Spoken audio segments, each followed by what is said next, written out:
Event Robotics Show. I'm Jack. I'm super happy to be joined here by 2503 Warrior Robotics. We got head coach or mentor, again, one of those words that are just kind of interchangeable. We got Brian, then we also have Owen, Drake, and Thora as physical team members. I'm super excited to talk to you guys because I don't believe we were able to talk last year for whatever reason. I think we caught up during a few events, but really super excited to talk with you guys today. Now, talking about last year, how do you think you guys did last year? Last year was real rough for us. Around week 4, we decided we didn't like our robot idea, and we completely flipped around and tried to make something new in the last 2 weeks, and it didn't really work for us. Okay. All right. Now, so if you don't mind me asking, that call of hey, this isn't working. I mean, was it something physically wrong with it, or just it wasn't doing the tasks of what the last year's game was? I think we have last year we had some really bad organization problems, and that led to a lot of our ideas staying in that idea area and never really coming to fruition in any way. So we were in a point where we had a kind of idea for a kind of robot that really couldn't be made. Okay. All right. Cool. Well, I mean, that stinks, but honestly, just being in that moment and being able to kind of scratch stuff pretty early off and then still going through it, that's huge. That's a big that's a big thing to carry on throughout the rest of your life. Not a lot of people can be like, oh, we're going to ditch this idea. We're going to start from scratch. So that's pretty awesome. And I have to just say that I was pretty proud of them guys because of the fact that, some of the kids that put their heart and soul into that first design, kind of were like, oh, we're scrapping it. They put tons of time into it. And we just have a new understanding of moving forward after that experience. And I told the kids, like I said, even though we didn't do what we wanted to do and compete to the level that we normally have competed to, they rebuilt the robot in basically a week and brought that to our competition. And it ran. It did the things that we wanted it to do. I mean, we were in the middle of the pack, I think, last year, maybe towards the back half of the middle. But to do that in a week, I was very proud of them as to coming together and realizing that the robot that they originally designed wasn't going to happen. And we spent hours and hours and hours here, late nights that last week before we had to leave for competition, because it was pretty much right after week 0 last year that they said, okay, here we go. This is what we got to do. So I was proud of them. And again, that is, again, looking back, I get it stinks, but seriously, that's something awesome to kind of celebrate with, that you guys are able to turn right back around and get something firing up. Now, I always use, air quotes on this, but your off season, because you guys really don't ever have an off season. How, with community outreach, things of that nature, how has your off season been? You want to take this? I mean, I don't know. It's a little hit and miss because I make sponsor calls and then get emails and then nobody emails me back. But that's just kind of how it works sometimes. But I mean, I think we've definitely done a good job keeping up with current sponsors and maintaining that relationship. Okay. Yep, and our team historically hasn't really had a postseason or preseason. We have actually had a off season. We only did build season, and that was it for our team. And this year, we put in the time, or after last season, with that felt like a disappointment. We saw that we needed that organization, and we started doing those off season things. We started having off season meetings, planning how we want to structure our team for this year, and we started doing more just more organization so we can set up this year and the leading years for success, and so we can have structure for off seasons in the future. Owen? Yeah. Oh, Go ahead, Owen. Yep. Do you have anything you want to add to that? Not really. Drake sort of covered a lot of it and talking about how we sort of pivoted off of last year and saw that we needed to make improvements places and really worked towards strive towards making those improvements before this season started.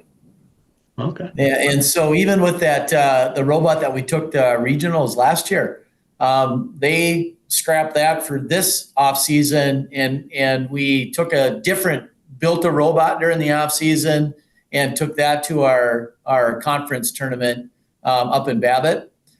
So they rebuilt a different robot, and I think the organization that happened after our learning experience of last year really is empowering our team this year to do, they're excited about what's happening so far in the season and what they were to be able to accomplish in the off season, which was, in our situation, we're raising money, we're fundraising and all that kind of stuff, but then also too participated in the conference tournament with a totally different robot than we used last year. So we were busy in the off season, and our mentors that are tremendous mentor help.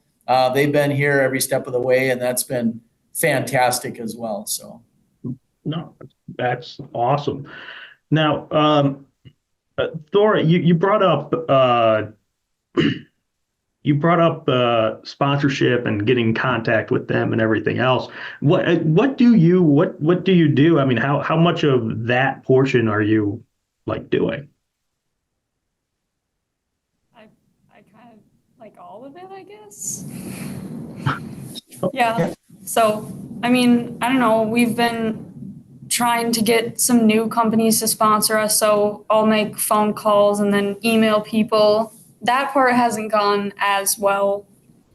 But all you can do is try, I guess. And then current sponsors, we sent out a sponsor letter this year to just make sure that they would still like to continue sponsoring our team. And then we send out thank you cards and stuff like that. And I'm writing newsletters now to send out every week during the build season. Oh, cool.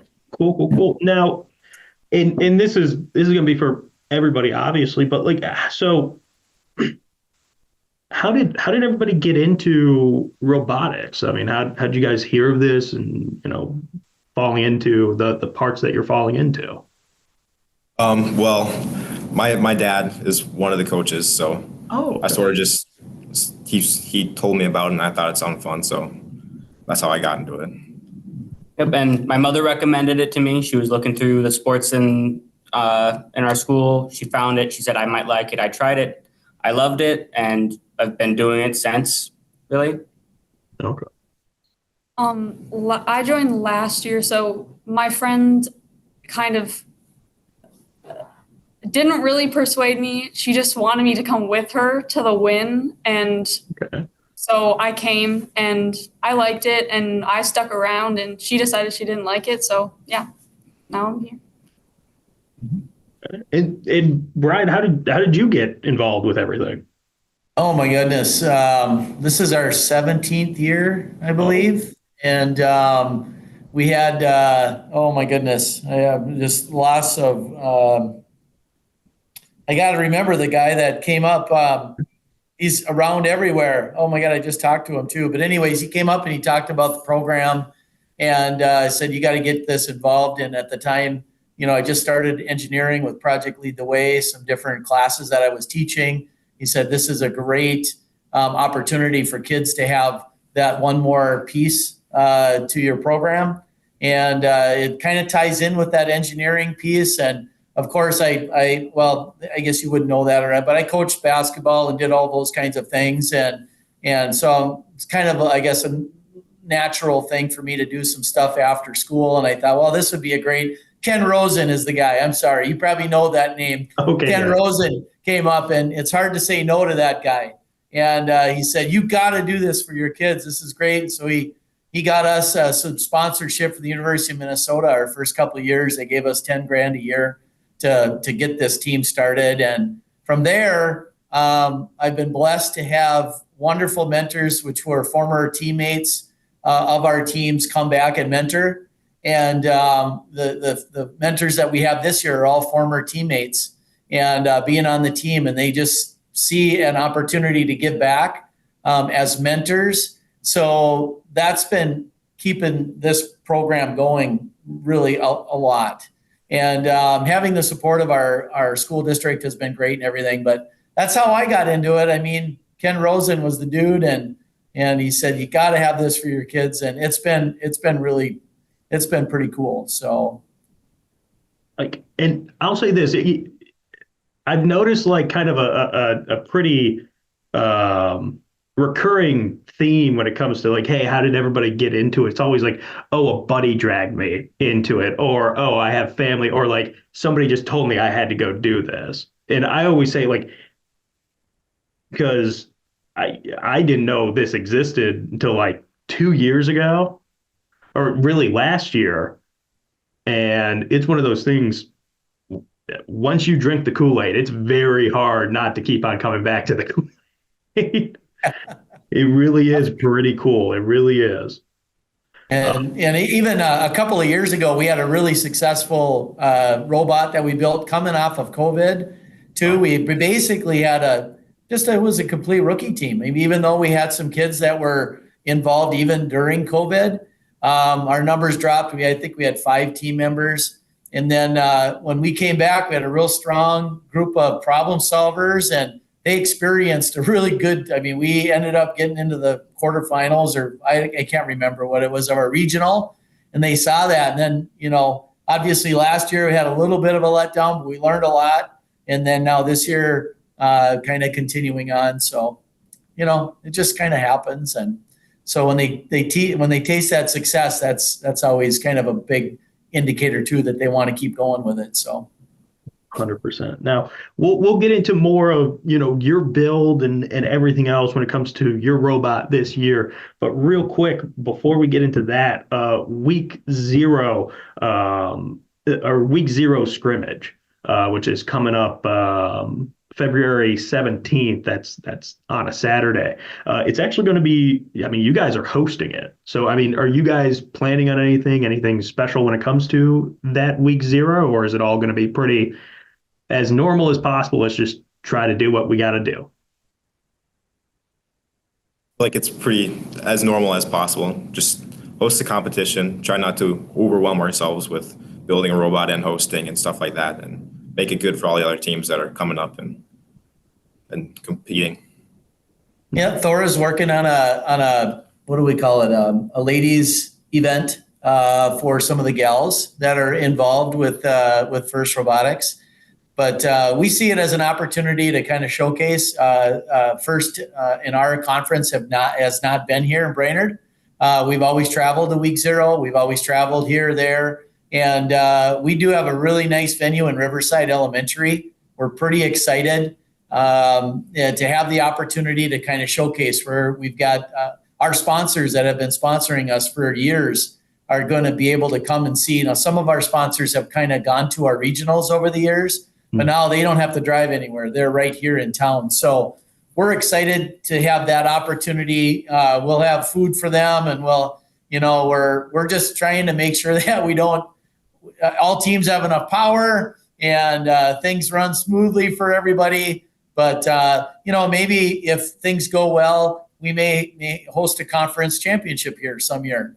And so we love the fact that we don't have to go anywhere. We'll put the extra work in. Our conference does a tremendous job supporting anybody that's hosting any of the events. But it's really fun to have it in our backyard and show our locals, what's going on. So with our robots. Oh, it must be, and it must also be a huge, not just, like you said, to showcase and also possibly pique some interest of some of the, kids and everything else like that. It really is, somebody explains it or had to explain it to me, like, hey, these robotics competitions and everything else, it really is kind of like it's like a rock concert almost. It's really neat. But Yep. but let's talk about this year's game, this year's build, this year's robot. You talked earlier on about being more organized and everything else. I mean, do you guys feel like the difference from last year to this year when it comes to that already, or is it something we'll still see? Oh yeah, there's a huge difference. This year we're doing CAD. We've never done that before. Never planned a robot in CAD before, and has led to a lot of miscalculations with what's possible and not possible, and a lot of just decisions that lead to either a crummy robot or a robot that kind of works. But I think this year, with our choice to start using CAD, and breaking up into specific groups. Like this year, we have 3 groups, design groups. We have my group, we've got Owen's group, and then we have a group that's working on the climber. And that has helped immensely because we can split up, work among ourselves, and then come back and then talk with each other, see what we're going on, and have that individual development of ideas, but still have those checks and balances of being a part of a group. Okay. Now, a few questions. You mentioned CAD. What, if you don't mind explaining what CAD is? Oh yeah, it's a computer-aided design. It's allows us to digitally assemble and make and test our robot. So we know that our measurements are sound and our manufacturing techniques are sound, et cetera. And we this year are using Onshape because it's really good on the cooperation and co-editing, because you can edit the same file at the same time, which allows you to work really well with another person. Oh, so okay. So you're able to kind of, like you were just explaining, how you have different, like 3 different groups tackling each problem, but it's all like in one central location where you're all seeing everything kind of in real time. Well, that's pretty darn impressive, to be quite honest with you. With somebody who has to, email out a whole bunch of stuff, like that's quite impressive that you guys are able to do that. It's cool. It's called Onshape. It's a web-based solid modeling program. And these guys have, extensive background, I think, in Inventor, I would say. And then all of a sudden now Onshape is very similar to that. But the really cool thing is that collaboration. They're talking to one another. This person's doing this, and they can see all that stuff live happening at the same time.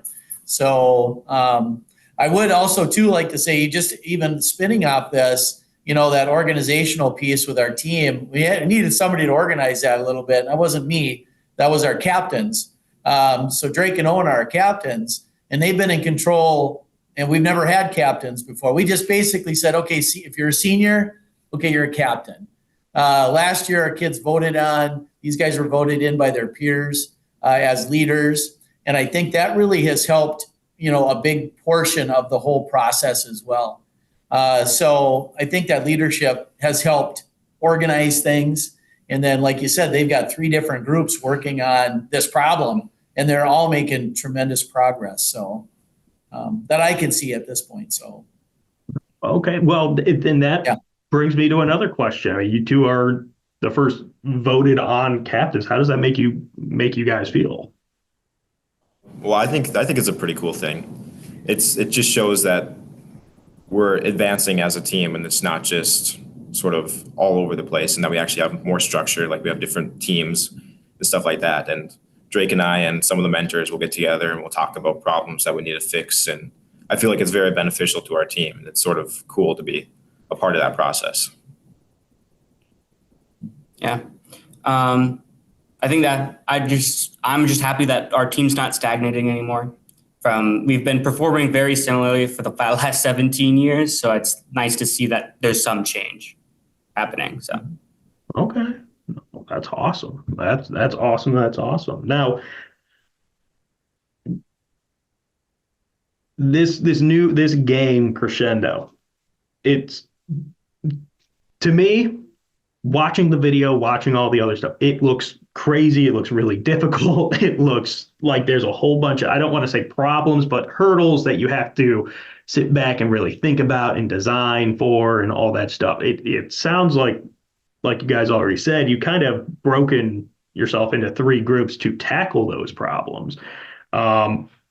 In everybody's mind, like, what do you think the biggest hurdle is going to be for it? Is it going to go right ahead? Well, I think as of now, our biggest problem is trying to implement a climbing system with the current shooting designs that we have. Because they're having to work with because we have two different shooting models, and they're going to have to work with trying to figure out how to implement their ideas with both of those different models and trying to make it work. Mm-hmm. And then beyond that, just the game itself, I genuinely think getting a design that works for the speaker and the amp has been the most challenging thing for me. I don't know for you, but getting them both to work the same, because the speaker needs a lot of force and the amp does not. And it's been real hard trying to figure out how to be able to hit that low scoring and high scoring without going out of bounds and that kind of stuff. Brian, any thought on, what, in your eyes, what would be the biggest hurdle? Well, I just think, as far as, the design, I've left that up to the kids. They're doing that. I mean, I have a general idea of what they're trying, and I've seen some prototypes and so forth. I guess the biggest hurdle is to get it all put together. And, we're coming up on the end of week 3. This is week 3. And they had set a goal of having a working robot, or at least selecting. They've got 2 cool designs. They got to make a decision on which one they're going to do. And so I think that might be somewhat of a challenge too, because we've had 2 groups of kids, putting all the last 2.5 weeks of designing of this robot, of their idea of how they want to make it work. And then now they got to come up with, okay, we're gonna all go on in this one. We're gonna do it. So I do believe they have 2 viable options for working the notes, doing whatever they got to do for that, and then of course implementing that climbing system, because you always want to be there at the end. You want to do the end game. So I think that's a very important piece to the whole puzzle. So I guess that would be the challenge in that. So. No, but and Thora, any challenge you see, anything like that? I don't know. I think maybe coming to a decision on which one might be a bit of a challenge, just because whenever you have 2 different groups, there's always people that have opinions, and I mean it's always a factor. I mean, I'm not saying it's going to be the biggest problem, but I think it's something that something to think about a little. No, 100%. Now, like you guys have said, it's been 2.5, 3 weeks, 20 something days since the new game Crescendo has been announced. It seems like you guys are still in the choosing how you're going to attack. I mean, anything solid that you guys, have you gotten to a building point of hey, no, we're doing this with the transportation or wheels or what have you? We for sure decided on what base we want to use. We're going to use our new MK4i swerve modules, which we got this year because we thought building on a solid base is kind of necessary if you want to have a good robot. Well, if your base is bad, your robot's not going to function as good as it can. So that's one deciding decision we've made for sure, is that we're going to be using swerve drive for this game.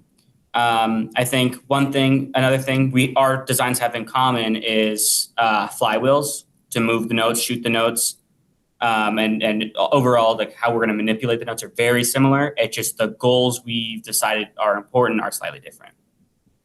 Okay. Now, what does practice look like right now for you guys?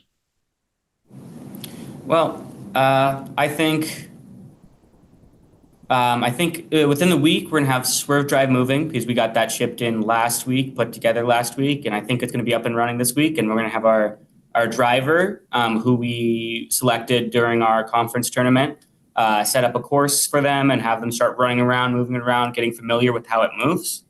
And then once we get to the prototyping stage and the development stage and make a decision on what we want to do, I think we're going to start setting up, we're going to put our field elements together and generally the right organization. And then we're going to just have our driver run cycles, because I feel like with this game, cycles are kind of, the faster you can cycle, the faster you get points.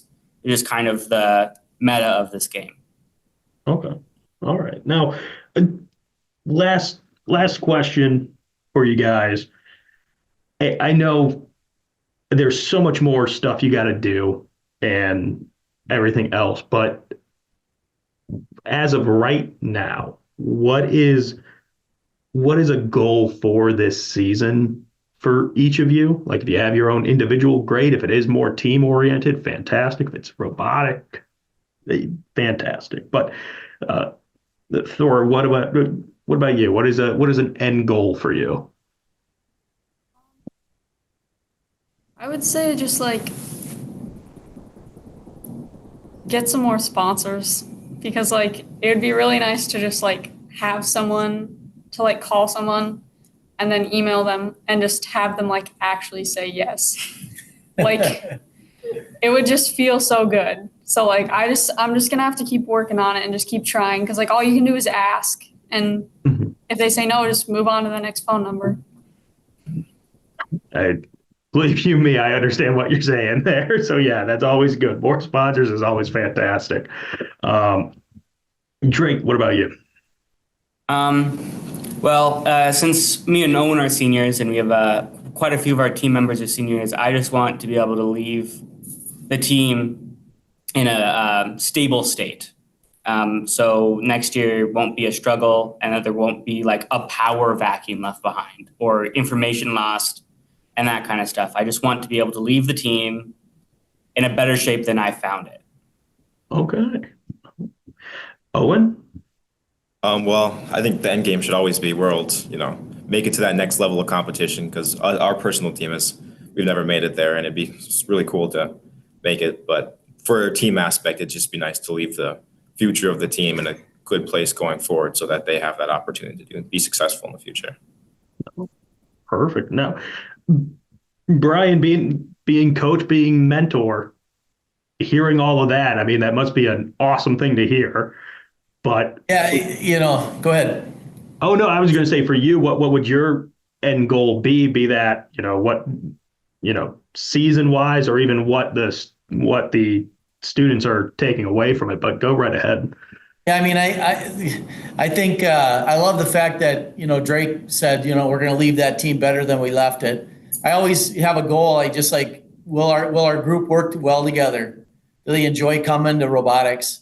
I think that goal's already been met. These guys really look up to one another. I know the underclassmen look up to the captains, and I mean, I think that goal has met. Now, obviously, I like to win. I mean, I like to be part of that, regardless if we go on providing a good experience for the kids.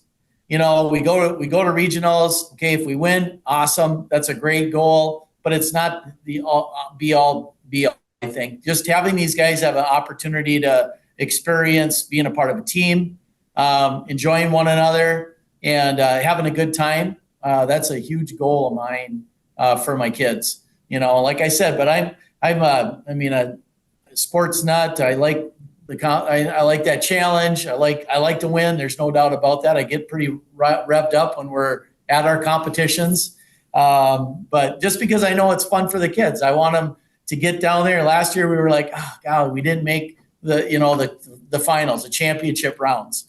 That's always a goal. We love to be able to do that, at least to do that. But I think providing these guys with a good experience, it's wonderful. They have put together a better organization, I think, and that was kid driven for sure. So I just want to step back, stand out of the way, and let mentors kind of take it over, and the kids take it over. It's their team. I'm just kind of ordering stuff, and the guy behind. I'd like to be the guy behind the scenes. I don't want to be the one that's out there. But I sure like seeing them have a good time. That's a big goal of mine. So. Oh, perfect. And honestly, a perfect way to end this interview. And seriously, guys, thank you so much for taking time out of your schedule and practice or what have you. But it's been fantastic talking to each and every one of you. It's been really an honor. But for the rest of you, make sure you're staying tuned. We'll be right back. Engineering, architecture, land surveying, environmental services. We have the experience to tackle all manner of projects. Widseth is known as a firm that is solid, agile, and versatile. And that's the kind of reliability you can expect when you engage us on your project. They are invested in our community. They are invested with our people. They're going to create a product that's going to exceed our expectations every single time. That is why we go with Widseth. College goes far beyond the buildings, classrooms, and the tests. It's about making new friends, trying something different, and discovering your purpose. It's about getting involved, supporting your community, and joining the conversation. It's about learning, growing, and finding your passion. This is not your average classroom. This is the University of Minnesota Crookston. At Enbridge, we believe sustainability is the foundation of our success. How well we perform as a steward of our environment, a safe operator of essential energy infrastructure, a good neighbor, and a diverse employer defines our success. Learn more about Enbridge's environmental, social, and governance commitments and our Indigenous Reconciliation Plan at enbridge.com. Welcome back to the Year Live event Robotics Show. I am Jack. I am so happy to be joined with Nicole, who is the regional director of First Northland. So this is pretty awesome because I'm so used to talking with coaches, students, and everything else, but I got a director now. So this is fantastic. Super excited for this. You'd think that I would know more, right? No. Don't ask me about the robots. The kids definitely know more when it comes to the robots. Oh my God. It's in the best way possible. It's scary how much they know about it. It's really, really awesome. And they're not afraid to get in there and pull it apart and figure out more. It's not, to me, that's intimidating. And they're like, no, let's just rip it apart. Let's figure out what's happening. It's not working. We'll fix it. Grab some duct tape. Right. I've talked with a handful already, and they've already been like, yeah, we basically broke down and recreated 3 robots. I was like, I'd be devastated if I had to do that. Exactly. It's not, you each have our own strengths, and robots is not mine. 100%. But just like our teams, it takes more than the robotics, the techs, the engineers to run the team. You've got all the other stuff going on with the teams, the promotions, the off-season events that they plan. So just like our teams, it takes more than people who just understand the technology and the engineering behind it. So, yeah, just like part of a team. 100%. And with that being said, all the stuff behind the scenes and everything else, let's actually start with that, first and regionally, and even what does with regional director, what are you overseeing? What do you do? So I work with the first robotics competition level, which is our high school level. Okay. And I oversee Minnesota, North Dakota, and South Dakota. So all of the programming that happens in that area, I'd like to think that I'm at least aware of it.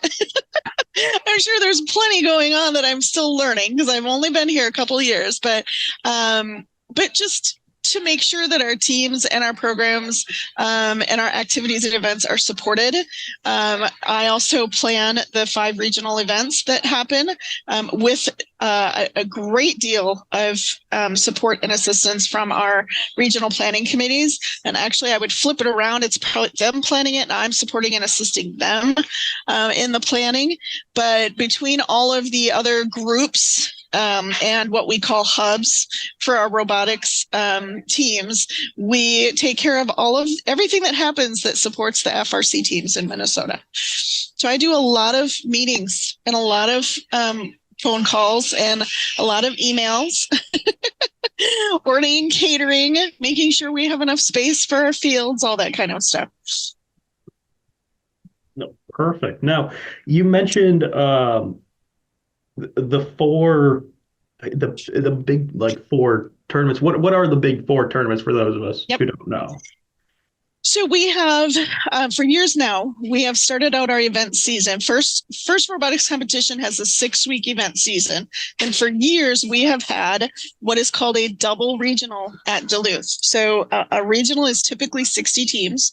We do 2 regionals in one location and can have up to 120 teams at Duluth. So technically it's 2 regionals there, but the teams are all in the same building, all in the same space. So we have, that is our first week is in Duluth. This year, our second week is in Grand Forks, North Dakota. And we always have a snowstorm, so everybody should cross their fingers and make sure we don't anymore. Granted, Duluth usually brings us snow too, but just everybody think happy, warm thoughts in the beginning of March for us, and that would be great. And then this year, our other events are both on week 6. So we have the 10,000 Lakes Regional at the University of Minnesota. And then we have a brand new Granite City Regional in St. Cloud, Minnesota. So we've got week 1, week 2, and 2 of them on week 6. So that's our schedule and layout this year of our 5 events. Okay. Now, you just mentioned the brand new one in St. Paul. How did that one come to be? Well, our teams, even before this year, we realized we were growing in the number of teams, and our teams were increasingly asking for more than one event. And so we had been thinking of kind of expanding and adding more events anyway to accommodate that growth. We also wanted to slightly reduce the number of teams that we take for each regional, because a 60-team regional only allows most teams to get 9 plays in. And so we wanted to reduce down to either 54 or 48 team regionals so that we could offer more plays for the teams that are there. But then that means we need to add more events. So originally the reason for adding St. Cloud was additional plays. Unfortunately, Mariucci came under construction. So for the time being, St. Cloud is replacing that Mariucci event, but it's going to continue as one of our events for as long as we can manage to stay there. It's a great location. It's a great city. So we're excited to be having that event there. And then eventually we'll be able to go back to that just being an additional event, and hopefully be back at Mariucci next year. And their construction, knock on wood, will be all done by then. Okay. So even though so I'm trying to remember from last year, you had 5, it's still 5. It's just what Mariucci is now what St. Paul is going to be, but you want to keep both Mariucci and St. Paul going forward. So they've been overflowing this year. We quickly filled up all of our spaces in most of the middle of the U.S. So there's every intention for us to like more than just me, but to be adding more events for our teams, because we have plenty of teams, a lot requesting a second event, and quite a few still requesting 3rd and 4th events. If you can believe that they do, they go to events all season long. So we will definitely be keeping St. Cloud next year, even if we manage to get back into Mariucci and they actually do finish their construction in time for us to join them. Now, in your opinion, where do you see, what do you think is responsible for the growth and just popularity of, the robotics league with FIRST? Some of it was,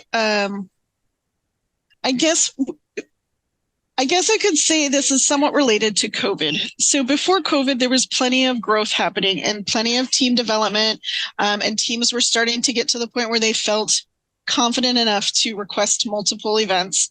But COVID put a big hiccup in that, as with everything else. And so I think we're finally far enough out from the pandemic that our teams, our communities, our schools are feeling more confident about being able to build a robot fast enough and competitive enough to be able to do multiple events in a season. So I think this is just a culmination of a return to what was already growing before COVID was happening. And it's happening, like I said, it's not just Minnesota, North Dakota, and South Dakota. It's happening in a lot of the United States, that we're finally starting to see the strength that was happening before COVID happened. A lot more security for our teams. No, it seems like that's kind of the answer for like anything. It's like, okay, we're now kind of just rebuilding, or we're getting back to the part before, Yes. the old Uncle COVID came and chilled for 2 weeks or 2 years. Yeah. Yes. And it upset everything. And, for many things that we needed to, we needed that upset. And it has reminded us to take a look at some things that, like, it's really brought mentor burnout to the forefront. And are we adequately preparing our mentors for the needs of their students and the demands of the build season? And can we adapt that somehow so that it's not just that 6-week ultra stressful event period that hits our mentors and therefore our teams? So it's forced us to address some of those issues that were just kind of lingering there.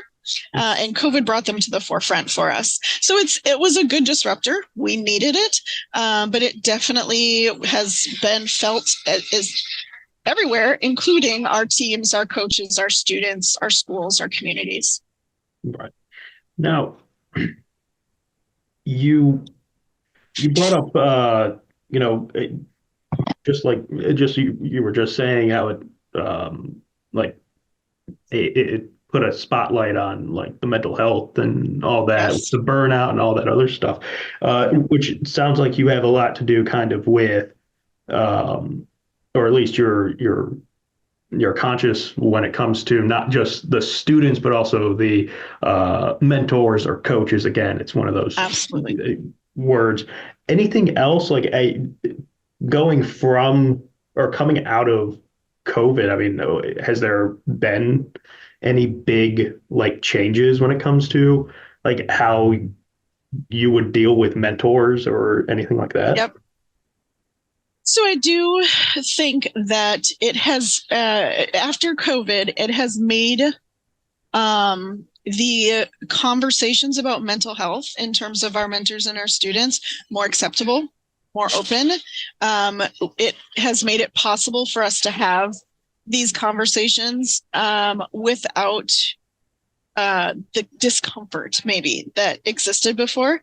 I think it also has allowed our mentors and our students to set limits on themselves and their energy level and their stress that is happening.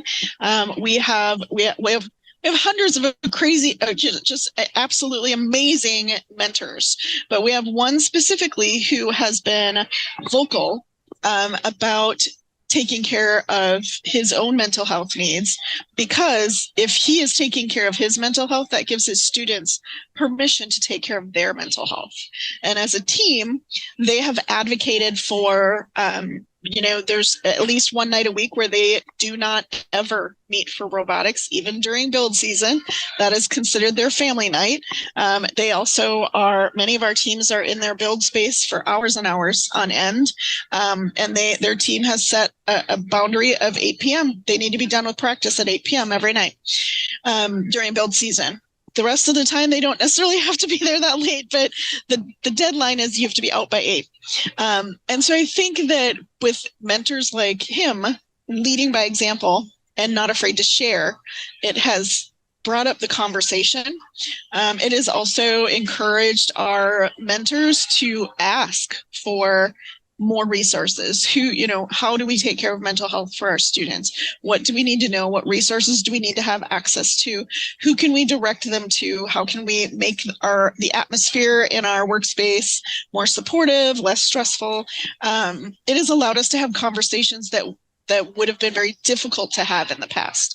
And I think that has been we still have everywhere that there are mental health issues everywhere, but we're not afraid of addressing them now. In fact, every couple of months, we send out a new list of resources of mental health contacts, information. We just recently sent out information about social media protocols for students in terms of team involvement and boundaries and things like that. So I think that it has, it's not perfect. We still have ways to go. There's never going to be an end to mental health issues, but we're not afraid of talking about them and supporting people through them anymore. Oh, that's awesome. That really is awesome. Yeah. We've had things, we have a new group of students every year, and we have a new population of students, and they have new things going on in their life every year. And so stressful things happen, and mental health episodes or breakdowns happen. They do. That's the reality. The good thing is that we're hopefully building a system that supports the mentors and the students through the process and through getting the help that they need for that. So that is our hope, that when a student or a mentor finds themselves in a mental health crisis, they know that they have the support and resources from the team and from all of us at First in order to deal with that. No, that is a huge, like you said, that's a huge plus. That's something that, again, COVID a positive about what's coming out of it, and everything, which is always good. Always, when you absolutely. Life gives you lemon. Let's make some lemonade Let's make some lemonade. Well, and it's allowed our mentors to say, no, we're going to set boundaries. We're not going to practice 7 days a week until 11 o'clock at night. We're not going to come in every Saturday all day long. So that also helps in terms of just making sure that you get to everything else in your life. Right. And this is talking with the students and everything else. I'm always so floored with, honestly, like how mature they all are and how just well adjusted and everything else. Being able to do that and set boundaries and things like that is another massive tool in the toolbox of life, where you can just be like, yep, no, I got to take care of myself too. So X, Y, Z. So it is awesome. It is very, very awesome. Absolutely. Well, and just because we have a build season doesn't mean that your teachers have stopped assigning homework, or that your family has stopped having family gatherings, or, there's so many other things that are happening that you need to be able to get to. And, having the conversation about how to navigate that wasn't really happening in the past. And so now let's recognize that there are other things in students and mentors' lives that need to be not forgotten. I mean, there's a joke among mentors that the day before kickoff, they kiss their spouse goodbye and don't see them until after champs. And that's not completely serious, but it's awfully darn close to the truth for many. We want to make sure people still have a life. 100%. And again, it's one of those things where when I talk, I always, and I physically go like, look, I'm going to put air quotations on this, but like your off season, because during the off season, they're still doing a whole bunch of stuff. Still are doing a lot. You're still very, very active. Yep. Yes. Yeah. But it's much more than robots. Much more than robots. Oh my God. Yeah. It's the game itself is such a small portion of what. Absolutely. Absolutely. I mean, we love that it allows our students to have that hands-on engagement with STEM concepts. I mean, it's so difficult. It's knowing many teachers and instructors. STEM is important, but allowing a hands-on opportunity for students to understand what is STEM and the STEM concepts and the problem solving and, quality concepts and discovery and all that kind of stuff. It's all very, very important to be able to do. So to have this hands-on STEM experience is absolutely amazing for our students, but it also allows them to figure out what they really excel at. Like, can you get in there and tinker with something? Absolutely, you can. Go for it. I mean, we have so many students who would have never dreamed of being any kind of a STEM career field, and all of a sudden they're going to be electrical engineers or programmers or whatever, and they never realized that was what really called to them as a career. So they've had that opportunity to actually test out what they're interested in, and they just feel so much more confident about what their next steps are after high school. And thankfully, because most of our teams are engaged with businesses in their area, that also means that they have the support. Can they get a job?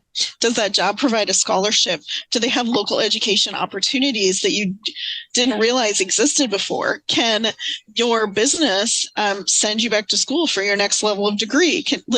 There's because of those connections with industry professionals and businesses who are sponsors, those questions can be answered for our students in a way that, I mean, when I was growing up, you have no idea. I had no idea. Like, where am I going to go? What am I going to do? Do I really want to do this for my life? I didn't have that chance to experience and figure it out for myself. And our students have that, even if it's figuring out marketing and public relations and sponsorship requests and website design and things like that. They've done it and they realize, yes, this is for me, or no, how about I try this? So, yeah.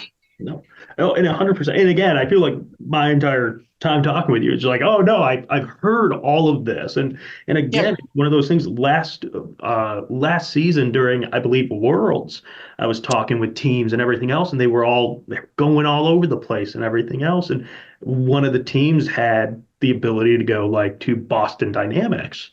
Yep. And, a huge company, awesome, fantastic, cutting edge, all that fun stuff. Just talking with them, they were getting cards saying, you call me when you graduate, blah, blah, blah. We got absolutely. It's crazy. Absolutely. Our students are, and this is something that is pretty well known in our sponsor community, especially our students are workforce ready. They may need a little bit more education, but you can teach people the process. You can teach them the buttons to push. You can teach them how to set up the system or whatever. It's the personal skills that make them workforce ready. And our students they can have conversations. They've talked with judges. They can communicate their goals, their mission, their process of what they went through, their problem solving, all that kind of stuff. And so they have the skills that make them excel in the school, in the workforce, in the military, wherever it is that they intend to go next. They're ready. 100%. Now, believe me, we could talk about this for hours and hours and hours. Yes. It's so awesome if, for whatever reason, if you're just stumbling onto this, to really look into robotics, first, especially. But with that being said, we've talked regionally, nationally, how is, what does first and nationally look like? I mean, how, yep. I guess, yeah. What does it look like? Yeah. So FIRST is actually an international nonprofit. I think that we are in 30 different countries at this point. So I know it's pretty amazing. Our students, even here in Minnesota, if you wanted to sign up to go to a regional in Turkey, you can. Mm-hmm. If you want to go to Australia, or I think we're having one in China this year. Last year we weren't able to get there. But this year I think we're going to have one in China. If you want to go compete in another country, granted, there's some fundraising involved, but you actually can. So it's an international organization, and FIRST has STEM programming from basically preschool through high school. So if you you have a preschool student, and there's school supports through the Lego program, but there's also at-home programs that you can do. And our youngest level, which is called Lego League, is based off of the Legos and the Lego build. So their robots are smaller Lego put together, and they have a little Lego motor, and it's super cute. And they're adorable when they're putting it together. And they do their little challenges and can earn points. And they have to, even at that age, they meet with judges and they talk about their team and how they design their robot. So even starting very, very young, they practice that interaction with people. And then the next level is that first tech challenge. And so their robots are a little bit bigger. I really date myself when I say this. They're about the size of those old school Tonka trucks, the metal Tonka trucks. Yep. They're about that size, a little bit more complicated, a bigger field. The programming extends more year round for them. And then there's the high school first robotics competition that this is our level, the high school level. Our robots are about 4.5 feet tall and about 130 pounds. So they're the big guys with much more complex building and programming, things like that. But along with all of that, we also have class packs. So as a teacher, if you are looking for resources to teach STEM in your classroom, we've got class packs that you can purchase that have the entire curriculum, all of the resources, the build kits, everything that you could have your lesson plans done for you. It can be anywhere from a quarter to a semester to a year.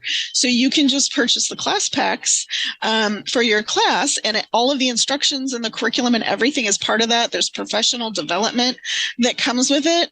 And it's that hands-on STEM interaction that we're really trying to encourage everybody to get more involved in. So for a lot of our teachers, this has become a huge, huge resource for them because, again, finding a way to teach STEM hands-on is a struggle. So the kits that we have set up for our class packs do exactly that. And you don't even have to lesson plan. You just follow what's in there. Our teachers are so overwhelmed. So for them to be able to purchase a class pack like that, where everything's included, all of the lessons are done for you. Oh my goodness, how amazing. Now you can just focus on teaching the students and interacting with the students. So we've really leaned into that a lot this last few years because of the demand from the education community for these kind of resources. So actually there First has a lot of resources for STEM education through the entire age range up to high school. And then after that point, they become alumni and they come back and they're our mentors, which is amazing.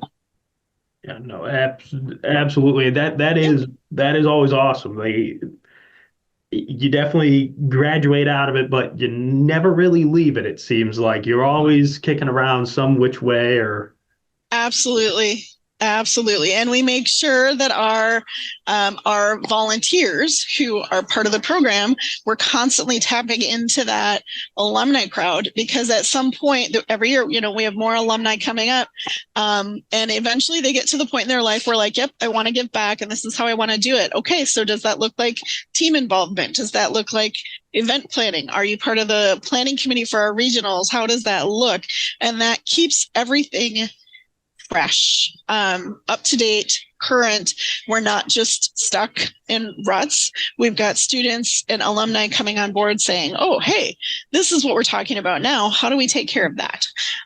So our alumni have really allowed us to look at our program and make sure that we are, this generation of alumni, they make sure that we are diverse. They make sure that we're equitable and inclusive. They make sure that we are keeping up with current industry standards and developments. So it's nice, not that our other mentors don't, but as you just with life, when you go to school, I won't use my year because that'll really age me. But like if you graduate from college in 2000, what you learned in college is a whole lot different than what you learned in 2023 or 2024. So just that 20 years of development means that we have new information, new processes, and it's important for us to make sure that we include that for our students. So it's nice to have our alumni getting more and more involved. It's really, it helps so much, tremendously. I bet. I honestly bet. But now you did throughout that entire throughout that entire last part, you kept on saying, or one thing, like keeping fresh and everything else. When it comes to uh, the five tournaments or events that you're holding this year, anything new, anything fresh that we're trying out this year, or is it just going to be okay? We're just trying to crank it up to 12 instead of 10? So every year there's a kind of an inside first joke about the game being a water game. So we keep trying to incorporate little jokes and hints about things being a water game. I don't know that we'd ever get to that point, but yeah, that we could have a lot of fun with that. So a lot of the changes we see in terms of keeping up with the times, as it were, is changes in programming, changes in the equipment that is available for our teams to use to improve their ability to score. So for example, 2 years ago, we had a team that figured out it was a shooting game, and most robots had to stop and shoot. Right. They were able to figure out how to shoot while they moved and still make it in. They had a targeting system that they could make it into the large bin that they were shooting into. So in terms of technology, you'll see that in different teams as they figure out how they want to build their robot to accommodate. In terms of our events, and the development of our events, the changes that will be most obvious, I would classify under that diversity, equity, and inclusion umbrella. So for example, this year we are going to have, for a couple of years, we've had what we call quiet rooms, so that if people are overwhelmed by the loud energy and movement and the number of people, there's a quiet space to go. So we're still going to have that, but we're making it more, I don't want to say accessible, but there's going to be signs and directions, and there's going to be communication to not just our participants, but our spectators. And then we also are going to have land acknowledgements at all of our events so that we honor the ancestry of the land. We're going to have welcome banners for neurodiverse communities and for our LGBTQ communities and for different languages, honoring who may be coming to us with different language backgrounds. We have got, this one of those little things that you don't really think about, but when it comes to the visuals of the event, not everyone can see the same way is maybe a good way of putting it. So making sure that our font large enough in our program books? Is the PowerPoint visible? Does it include colors that are someone with color blind issues is still going to be able to see? So it's little things like that that have become the most visual changes you're going to see at an event. So it's not like, boom, we've got drones everywhere, which wow. Okay. That just kind of gives me the hives thinking about how to control 6 drones at a time. But, but it's more about changes in terms of making sure that everyone in our community feels welcome and safe at all of our events, no matter who you are coming into our event. Our intention is that this is a place for you to be safely and feel welcome. That's again, I feel like I just keep on saying that's awesome, but honestly, yeah, it's awesome. That's fun. Yeah, it's the little things you don't think about, like, oh my gosh, we should probably make the font bigger so that everybody can see that, or oh, it shouldn't be in that gray color, it needs to be in the black color, or just it's such little things that obviously I have some kind of vision issues. But I'm not colorblind, so it wouldn't occur to me to think about, did I put blue and green together? Oh, I probably shouldn't put blue and green together. So right, no, that's again, it's a good thing that you're getting into that much of the quote unquote weeds, but like that's awesome. Yep. No, that's the power of our alumni. It's our alumni who are really, calling us up, emailing us and saying, hey, were you aware? Did you know? Let me send you this information as a great resource. And they're making sure that we are opening up so that our program and our community is welcoming to everybody. And that is absolutely amazing. No, 100%. But not only that, like just like you said there, like, oh, it's the alumni. Okay, great, awesome. You want the alumni back, but I want the alumni back, and we're willing to listen, and we're actually going to take all. That's ginormous. That's really Absolutely. big. So that's absolutely fantastic. Yep. Believe you me, I wish I could talk to you for another 3 hours. Unfortunately, I don't think either one of us has that. No, unfortunately, not this time of the year. Definitely not. So, Nicole, seriously, thank you so much. This has been so much fun, so enlightening. Just Absolutely. hearing everything that First has to offer, and what you guys have been doing behind the scenes. It is so cool, so awesome, so refreshing to hear. Absolutely. I always love sharing about our community and students. They are amazing. And I will tell the story as many times as I possibly can. So thank you for giving us a platform for this. No problem. And thank you for your time. And for everybody else, make sure you're staying tuned. We'll be right back.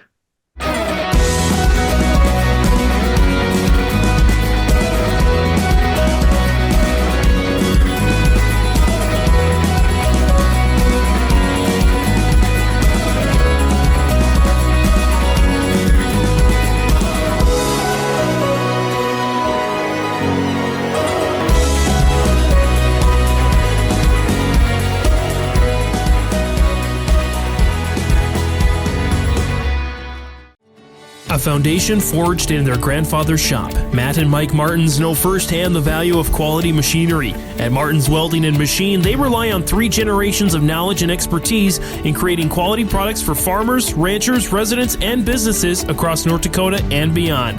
To browse their full selection of bin caps, bale feeders, rock lifts, disc attachments, and more, visit martinswelding.com. Also ask about their garage doors. Martins Welding and Machine. Matt and Mike will make it right. This is Chris from RDK Enterprises, your local precision planting dealer. Manage what you can to overcome what you cannot. Farming is all about preparing your operation to be successful when given an opportunity. Invest a few minutes and bring in your seed meters to be reconditioned and calibrated. We have some room, so give us a call and we can help you overcome those simple obstacles. RDK Enterprises, 636-2119 or planterdoc.com. It is time for the Your Live Event Robotics Show here on yourliveevent.com. Today we are here with members of the Iron Rangers, team number 6132 out of Crosby Ironton High School. We are here with Taylor, Spencer, John, and Cadence in that order from right to left. And guys, just overall, how's it going today? And are you guys looking forward to the start of the season? Oh yeah, it's got stuff going well. We're getting hopefully go start putting some stuff together after this. So awesome. And then just kind of going down the line here, starting with Taylor. How long have you guys been in robotics, and what's your kind of favorite thing about being involved in robotics? So me, Spencer, were you guys in it in 8th grade? Yep. So us 3, we were in it in 8th grade, and then I was the only girl in it, and then I convinced Cadence to join it, and we all just kind of really have liked it from the start. And so when we started it, we kind of were like the underdogs, like they were teaching us how to do stuff, and now we kind of teach the younger kids how to do stuff. So that's kind of cool how to see how we evolve in the robotics journey and all that, and how we grow. Awesome. Yeah, you guys just want to kind of go down and say maybe your favorite memory you guys have had in doing robotics over these last couple of years. Well, my favorite memory was probably from last year's event. That was fun. I was really big fan of what the actual challenge was last year. I just enjoyed the team bonding and the fixing the robot when it broke midway through. I would say my favorite experiences would be probably firstly the events. Those are a lot of fun. It's kind of the purpose of all work towards this, if you will. And then like late night build sessions when we're just scrambling to put something together. That's always enjoyable.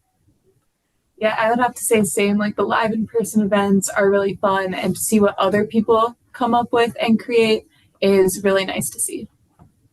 Awesome. And I know in my past experiences with the NMRC and other robotics conferences is that it's very different from like, let's say like a sport to where all the kind of groups are helping each other out and with each kind of helping each other out. I know, like, let's say, for example, when a robot broke, people from other teams would actually be giving up their items to help the other team. And I guess that's just something I don't see too often, or just something you don't see too often in general in competition.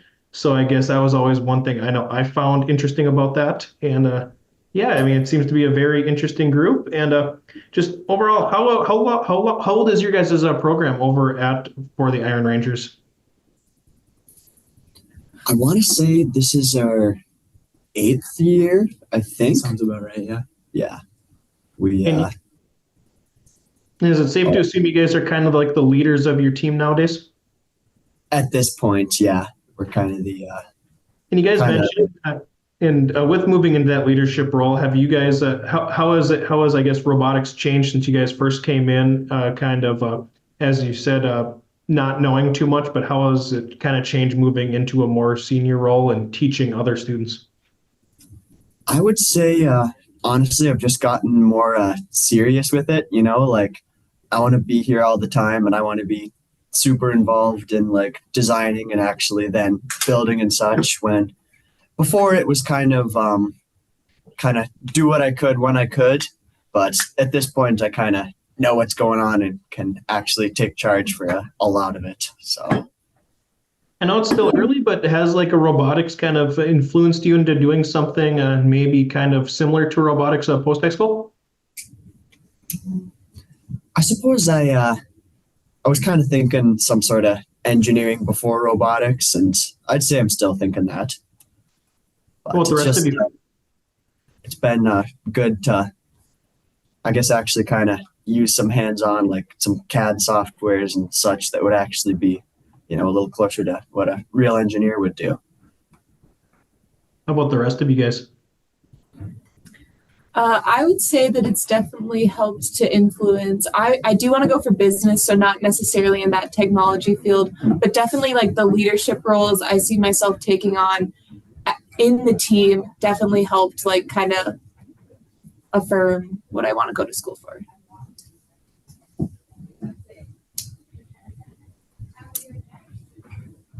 Perfect.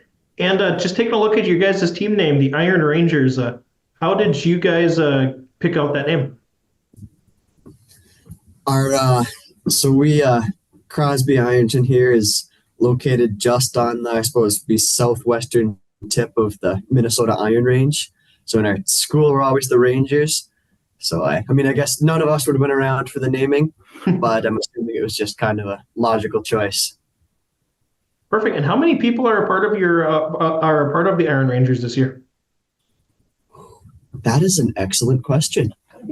Definitely a lot more than it has been. Yeah, I would say low 20s. Yeah. Oh, geez.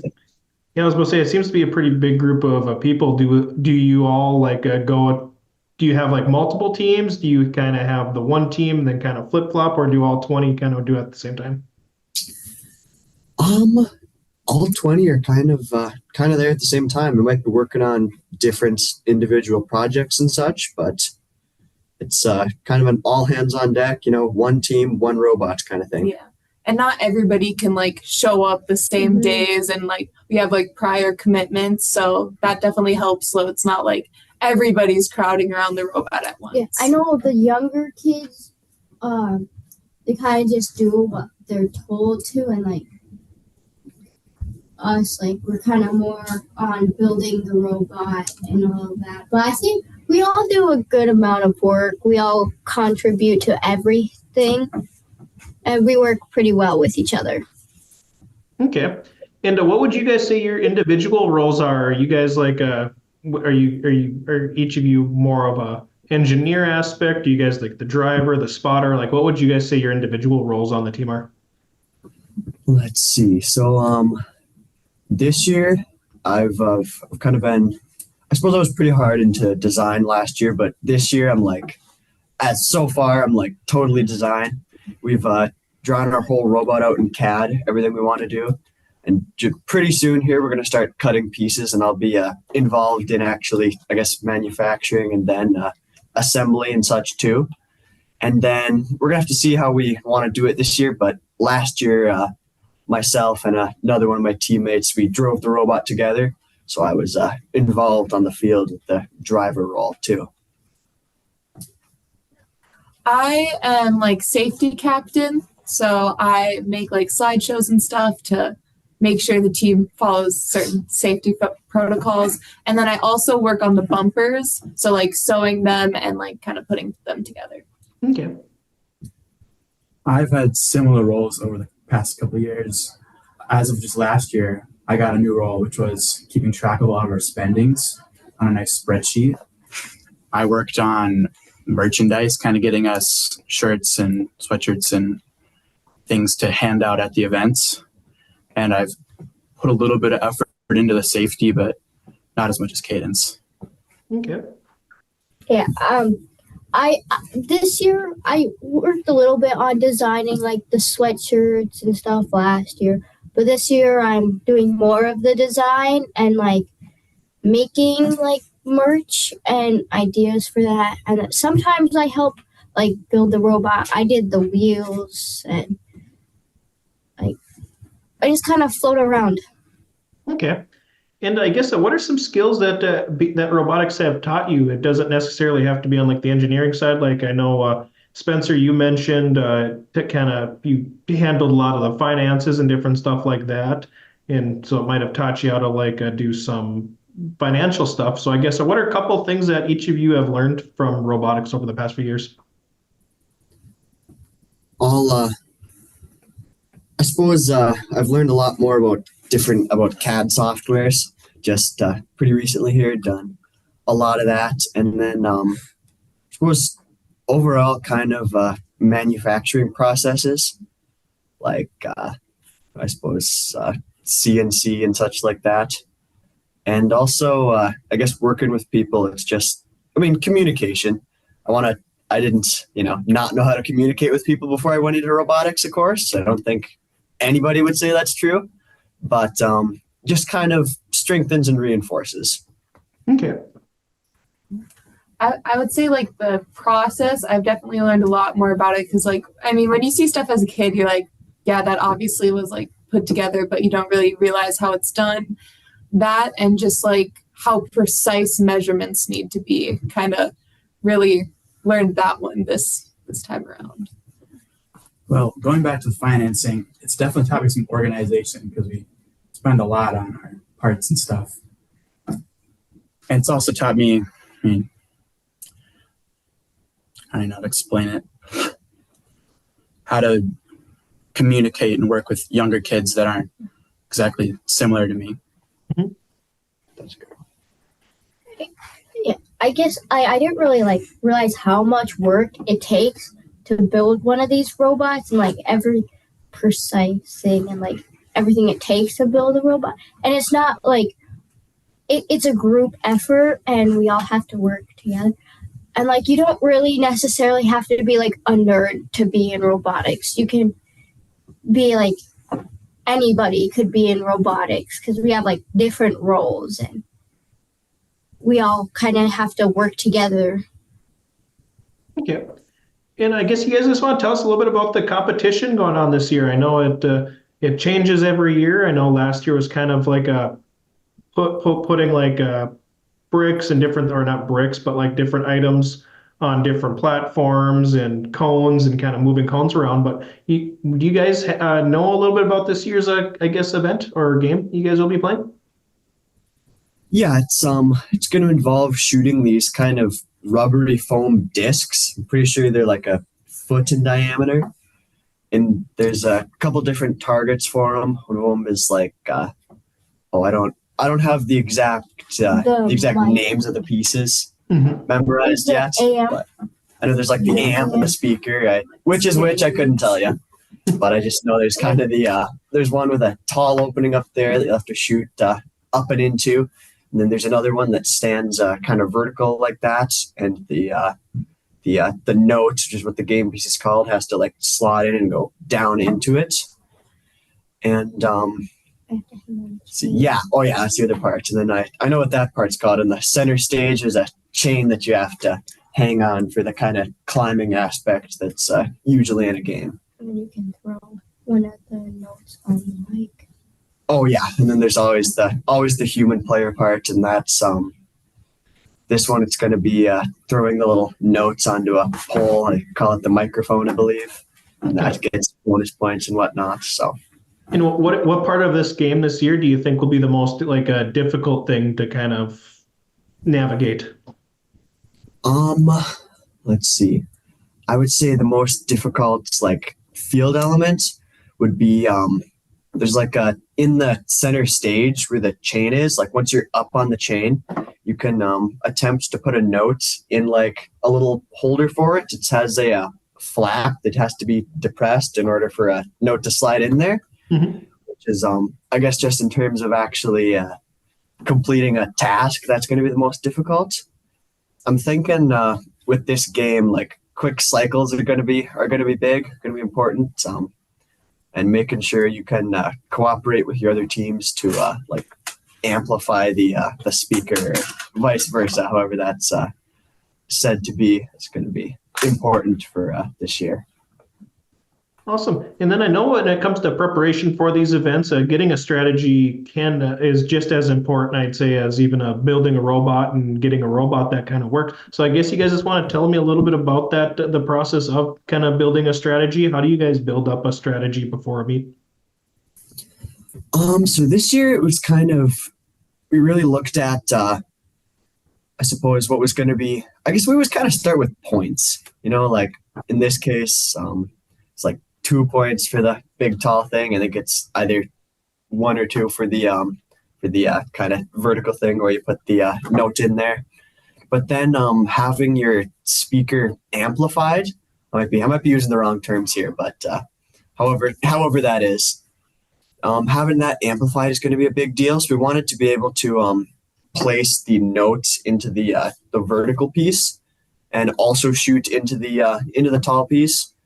So we're right now, well, we haven't actually started putting it together yet. We have some parts being made still, but in theory at this point, according to the CAD software, we have a design that should work pretty well for both of those, which is going to be important to us. If you could do like one or the other, you would be kind of relying on teammates, and we'd rather just be able to do both of them well. And then we have swerve drives with the Neo motors, so we're going to be able to rotate around super fast, which is another thing that was going to be important for this game. So we wanted to make sure we could do that, which works well because we had a drive base that was built from last year that we're going to be able to just kind of put the new mechanism on top of. It should be pretty quick, have a low center of gravity, all that good stuff to make for fast cycles and pretty fast scoring. Awesome. And starting with Cadence, we'll kind of go down the line. Just what are you looking forward to most about this upcoming robotics season? I would say that I'm looking, really just to see how our robot performs. It's really awesome to do good in the competition, but it's also really awesome to see that like what you and your teammates have worked so hard for actually works. So I'm really just excited to get it going. Yeah, I would have to agree with that. It's always fun to watch the whole build come together. And this year, the 0 week is in Brainerd, which is really close to us. So we should be, it'll be nice not to have to drive as far and maybe get over to that field a few times and actually test the robot on a field. Usually we go to a 0 week kind of with no idea if our like autonomous programs and such are going to work. But this year we should be able to kind of get some testing done, and I'm really looking forward to that. Well, I think it's going to be fun traveling with friends, and it's just always a good bonding experience. I think we have decent odds this year because this event was really similar to the one 2 years ago. Throwing a ball into the tall hoop or the bottom hoop. Same with like rings and the slots. So I think we have a pretty decent idea on what our robot's going to look like. So we're prepared a little more early in the season. Definitely. Yeah, that's good. I'm gonna just jump back in here. We're definitely a lot more prepared than we were last year. We came back from figuring out what the game was, and we immediately got to plans, and we watched a bunch of the RI 3D series. I'm sure you're probably familiar with that. Which is we watched a ton of that and got ideas going. So I guess I'm looking forward to being more prepared this year. How about you, Taylor? I'm excited to see our robot down, and I feel like I'm excited to see like all the different elements to the game and like how like each one of those go, because there's a lot of different ways to score points this game, and like and I'm excited to see how it's going to work with everybody's robots and all the different designs they have, because you don't necessarily have to have like as big of a robot, like because ours have been like pretty tall in the last couple of years, but I know like we slimmed it down like a lot. So I'm excited to see everybody's robot, especially how our robot does, because I feel like we know a lot more this year and we're a lot more prepared. I think we have pretty good odds this year, and I'm just excited to see everybody's robot and how that's going to work. Yeah, just kind of speaking a little bit more about last season, just overall, how did you guys do last season? And I know a big part of it has been preparation, but what are some other things that you guys will be looking to improve from last year, or some things you learned last year that you'll be looking to implement this year? So last year, for our mechanism, we kind of started the whole CAD thing, which was pretty new to us. We were able to build that all out in a software, which was something we improved on a lot last year. This year, we didn't even cut any metal. We were just like, we're going to build this in a CAD program right now. So that's an improvement we've already made. I would say, and just being on top of the design process was something we kind of jumped on it faster this year. Yeah. Awesome. And I know before each season, most teams like to kind of just set a goal for themselves. And kind of, what's your kind of goal heading into this new season? I would really like to make it into the top portion of the teams that actually get selected for final alliances at our like regional competition. That would be we were kind of just on the cusp of it last year, so it'd be nice to get up a few more ranking places and really cement ourselves in there this year. How about the others? Do you guys have any, how about individual goals that you kind of have for yourselves? Oh, I was just going to second what John said. I think we were all kind of walked out of Duluth a little disappointed because we were really, really close to getting selected for like the finals. So I was just kind of get in there this year. Okay. Kind of same for you, the other two? Yeah, I think placement's always nice, and it'd always be nice to advance because that'd be a really new experience for most of us. I think that'd be enjoyable. I feel like we should maybe talk to the other teams a little more, because I feel like in the past we haven't really talked very much with the other teams, and I feel like making more alliances would be just getting talking with them a little more and getting to know other teams a little bit better. Okay. Yeah, that's a great point. I would like to here. Sorry, I'm gonna keep going here for just a sec. I don't know if I actually said this to you guys yet, but it would be nice to have how teams go around with an iPad and a checklist, writing that down. Form. Yeah, like a Google form, writing down what other teams can do. It would be really nice for us to get more data on other teams this year. Yeah. I think that's a goal we should all have. Yeah. So. I feel like it would be a lot easier to make alliances like that. Cause yeah, if other teams see us talking to them, and then it would make us more recognized. Because I feel like we're kind of a quieter team. Not a lot of people know a lot about us. Mm-hmm. Yeah, that's fair. So feel like it would be a lot more chances of us getting picked if we like put ourselves out there more. Okay, and then I guess just one kind of final question for each of you is just robotics is a sport that continues to grow across Minnesota, North Dakota, Midwest, and even I'd say nationwide. Just how would you guys sell robotics to a kid who's maybe interested in joining robotics but isn't quite sold on the idea of it? Like, what would you tell them about robotics, and how would you sell it to how would you sell it, and like what are maybe some of the pros to joining like a robotics team? And we'll kind of we could start with Taylor and kind of just make your way down. I feel like robotics has brought a lot of us like closer. Like people like I don't think I would have been friends with. Like it builds friendships, and you don't have to be like a certain type of person to join robotics. Like, and I think it's really nice just like after school, and like it's stuff that like a lot of people like they don't see themselves doing, and like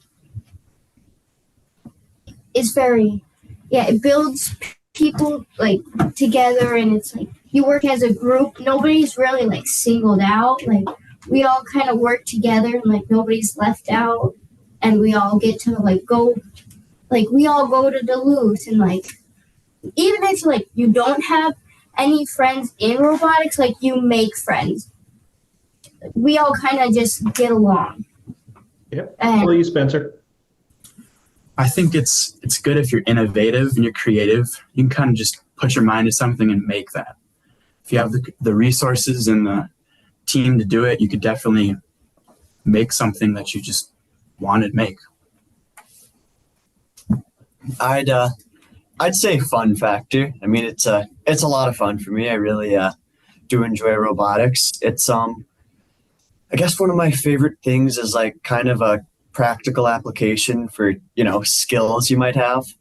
It's like, measuring and, designing stuff. It's always like, I know, for example, some people will learn like, CAD and like classes for it. And it's kind of it's a good application of, a lot of math and sciencey stuff like that. It's, I guess I would say if you like to play with Legos as a kid, then you should join robotics and play with big Legos. I guess that would be my pitch. Yeah, I would really just say like the atmosphere, because like again, like you mentioned, everybody kind of helps each other, so it's nothing too cutthroat. And then like Taylor said about meeting people that, I mean, I wouldn't have ever expected to be friends with some of the people I'm friends with, but it's really great and everybody's super nice and I really enjoy it. Awesome. And I guess just one last question for you guys is just, was there anything else that you wanted to say either about your team, the NMRC, or anything else, just anything about robotics or your team or anything else like that?